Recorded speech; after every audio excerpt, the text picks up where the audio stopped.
Hello mga mare, for today's video, ito na naman nga ang ganap sa tindahan namin ngayong araw. Pagpasensyahan nyo na nga po ulit mga mare ko habang ako ay nagbo-voice over, napakaraming dumadaan ng mga sasakyan. Nakakaloka naman talaga dito sa aming lugar.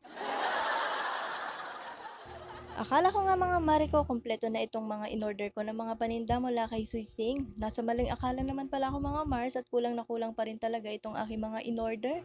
Ito na nga po pala yung pangalawang order ko ng aking mga paninda mula po kay Suising at nasa 26,000 nga po ito. Diyos ko po, napakarami ko na rin na naman talagang aayusin.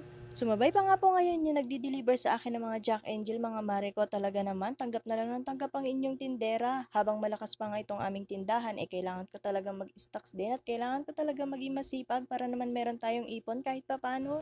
Inuuna ko na nga pong ayusin at nilalagyan ko nga po ng mga presyo itong mga in-order ko mula po kay Suising para naman pag meron na tayong mga customer at sakaling hindi ko pa maayos ito lahat ngayon, alam na nila kung magkano yung presyo ng kanilang mga bibilihin. Sinusulit ko nga din na magbenta na ng magbenta mga mare ko habang hindi pa nga po nag-o-open itong bagong tindahan na malapit lang dito sa aking store. Kasi alam ko naman po, kapag nag-open po talaga sila, medyo maapektuhan nga po ng konti itong aming tindahan. Pero para sa akin mga mare ko, okay nga lang. Kung gusto talaga nilang magnegosyo, wala naman talaga akong magagawa doon.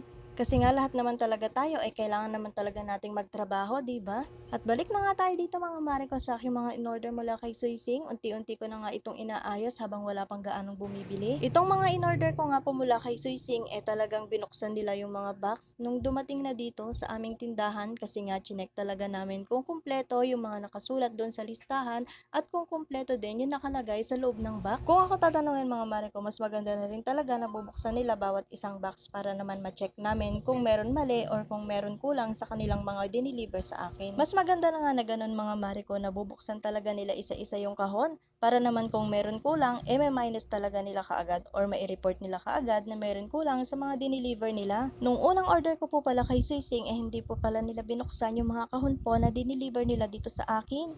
Yung unang order ko ng paninda kay Suising at yung pangalawang order ko ng paninda kay Suising, magkaiba po yung nag-deliver. Pero yung pangalawang order ko, yun talaga yung nagustuhan ko kasi nga chinek nila bawat isa lahat ng aking in-order. At nung nagustuhan ko nga mga mare ko, talagang pinagmerienda ko naman sila. Para sa susunod, i-check na naman ulit namin kung ano po yung mga in-order ko sa kanila para makita rin namin kung ano yung mga wala or kung ano yung mga hindi nila na ilagay na nakalagay doon sa aking listahan. At sa mga oras na nga na to mga mare ko, medyo padagsa-dagsa na rin talaga yung mga bumibili kaya naman medyo natagalan din sa pag-aayos ang inyong tindera. Medyo pahapon na nga sa mga oras na mga mare ko at alam naman natin kapag hapon talagang dumadagsa na yung ating mga customer kaya minamadali ko na rin talaga itong aking pag-aayos. Bawat items nga ng aking mga tinapay, dinadagdagan ko lang talaga ito ng 5 pesos. Kunwari nga yung presyo po ng Skyflakes nasa 62 pesos at ginagawa ko po siyang 67 pag isang pack nga po yung bibilhin ng aking mga customer. Parang sa tingi-tingi lang din talaga tayo bumabawi mga mare ko. Yung paninda nga po namin dito na tagi-isang pack po talaga ng mga tinapay, 5 pesos lang batong ko dyan. Nagugulat na nga lang din po talaga yung aking mga customer, bakit daw ang bilis-bilis maubos ng aking mga biscuit. Pero sinasabi ko naman sa kanila mga mare ko na pag isang pack nga yung kanilang bibilhin, talaga mas makakatipid sila at mas makakamura sila. At fast forward nga tayo mga mare ko, ito na nga at na-display ko na lahat ng aking mga in-order. Pero meron pa rin talaga akong mga biscuits na kulang mga mare ko at in-order ko pa nga lang yon mula po kay Ribisco. Bukas pa nga lang po ang kanyang deliver mga mare ko kaya medyo makakapagpahinga ng konti ang inyong tindera.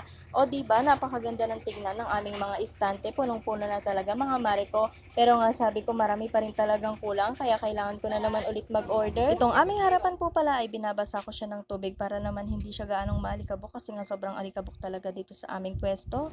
Bihira na rin talaga ako mamalengke mga mare ko kasi marami na nga rin akong pinag-orderan ng aming mga paninda o siya hanggang dito na lang po muli ang video na to. Maraming salamat!